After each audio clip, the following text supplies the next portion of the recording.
We cannot say what drew us here, what piper's flute, what siren's song.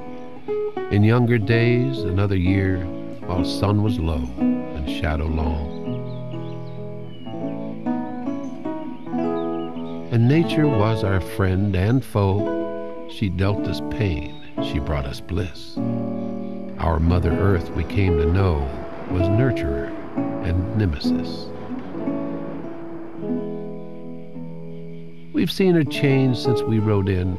We've read her pages as they've turned and worn our stirrup leathers thin. We fear the lessons we have learned.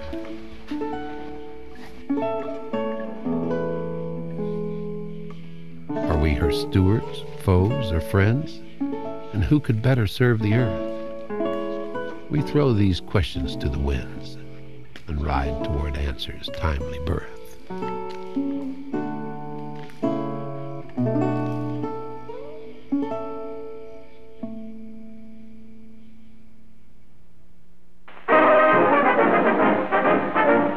Bird of Detroit banks out a sizzling drive to lead the way for Byron Nelson Toledo as the curtain rises on the PGA Finals at the Moraine Country Club in Dayton. Lord Byron takes extra care and sinks this one to win the match. With this win, Nelson now has won 9 tournaments in a row. The greatest golfer in the world today, Byron Nelson.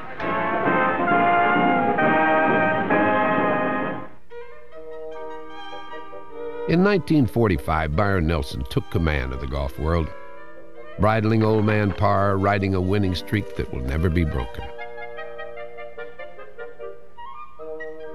His path to stardom was an arduous journey through an era when answering the call of tournament play meant driving long distances to play unmanicured courses for minuscule purses. Pure love of competition ruled the day, a standout player's only reward. Perhaps a more prestigious club position, which was a financial necessity at the time. And yet, through world wars and a Great Depression, new players continued to test their mettle, most products of caddy yards following the inspiration of one of their own, 20-year-old Francis Ouimet. The echoes of Ouimet's stunning victory in the 1913 U.S. Open still resounded when 3 young boys went searching for a little pocket change as caddies in Texas and Virginia. Each was born the year before Ouimet's win, and they would be rivals and beacons of a new generation. One would become the all-time victory leader on a tour yet to be born. Another would win America's professional slam in a single year. And the other, Byron Nelson, his destiny always pointed to 1945 and perhaps the greatest single season in the history of golf. I was born in Ellis County, which is a county south of Dallas, and born out in the country on February the 4th, 1912. And, you know, back in those days, people didn't go to the hospital, so I was delivered in our home out on a farm, and my father was running a cotton farm. And when I finally was born, why, he just took me and set me on a table and was working to try to save my mother. I really was giving up that I would not live. Finally, my grandmother looked over at me on the table, and she yelled out loud to the doctor, "This child is alive." And it was remarkable how much that you can learn to do when you're young. When I was 6 years old, why, I learned to chop cotton. And I took care of the horses and milked the cow and took care of those. So I have a lot of background in farming, and I think it's some of the greatest, happiest days of my life. The old cliche opposites attract would certainly happen in our family. Our mother was gregarious and very bright and talked a lot. He was a good conversationalist, just the opposite of my father. He was a quiet man, he was a gentle man. He did not become upset very easily. They taught me to be a good person. That was the main thing that they taught me. We had Bible readings, we had prayer every night. My impression of a life like that When a young man gets out from under the influence of the parents, sometimes they go hog wild. But not Nelson. He still revered all the concepts that his family had taught him and was just an all-around solid, wonderful citizen. At the age of 12, Byron was bitten by a rabid dog. His treatment required a trip to Austin and 21 consecutive days of painful shots to his abdomen. And just as one deadly agent was on its way out, another found its way in. They brought me back and dropped me off at the house, and my mother was looking for me, and so she put her arms around me, and she pushed me back, I'll never forget, pushed me back away from her, and turned to my father and said, "This child's got typhoid fever." After dropping nearly half his body weight, Byron once again stood at death's door. And once again, however, he was turned away. Byron's destiny hadn't yet revealed itself, but it was lurking nearby at a place called Glen Garden Country Club. I'd never heard anything about the game of golf, knew nothing about the game of golf whatsoever. But I saw some boys, some of my friends at school, they had nickels and dimes and quarters to spend. So I asked them about it, and they told me that they caddied Glen Garden Country Club. I loved golf from the very first time I went out to caddy. And I'll never forget the first time I caddied. They had, in those days, had more caddies than did players. I was assigned to a man named Shute. He was from Dallas. And we get on the first tee, and he said, young man, he said, "I understand that you haven't caddied before." And I said, "No, but the caddy master says that you've been to school and so forth." And I said, "Yes, sir." And he said, "Well, if you don't lose a ball, I'll give an extra quarter. With the caddy fee, 50 cents, so I get an extra quarter." And I said, "Boy, howdy, that's great." He slashed the first ball off in the rough, and I never found it the very first time. One day I went in to caddy, and the caddy master, Mr. Akey, called me in. He said, "Byron," said, "I understand you've been practicing down to the third hole." That was fairly close to where I live. And he said, "You know, you can't do that." And I said, "Yeah, I know, and I'm sorry." And he said, "Well," he said, "I won't penalize you this time, but he said, I want you to stop." And he said, "Will you promise me you're going to stop?"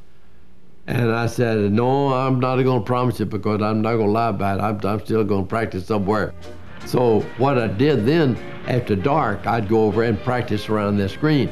And I couldn't see the hole, and I put my handkerchief over the hole to chip up to the hole, or putt up to the hole.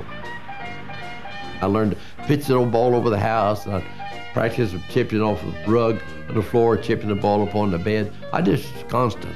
And I think that's one reason why that I developed as fast as I did.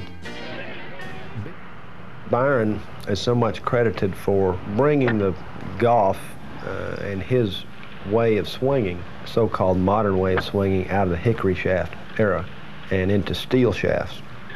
The trademark of his swing was an active use of his knees and feet. If it's like you turn a rocking chair sideways, that would be Byron Nelson's move, and that's where he got his tempo, his move, and what he did. He could take it out low and just bring it right up. It was just like an airplane going off. It was beautiful.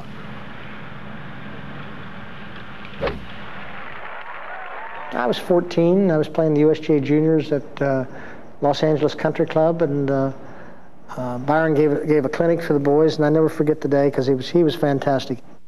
He was probably one of the nicest and finest people that I had the opportunity to meet in my early days. Now we're going to have to pull a couple miracles here to get even. Well, I've seen you pull more than 3 miracles, so.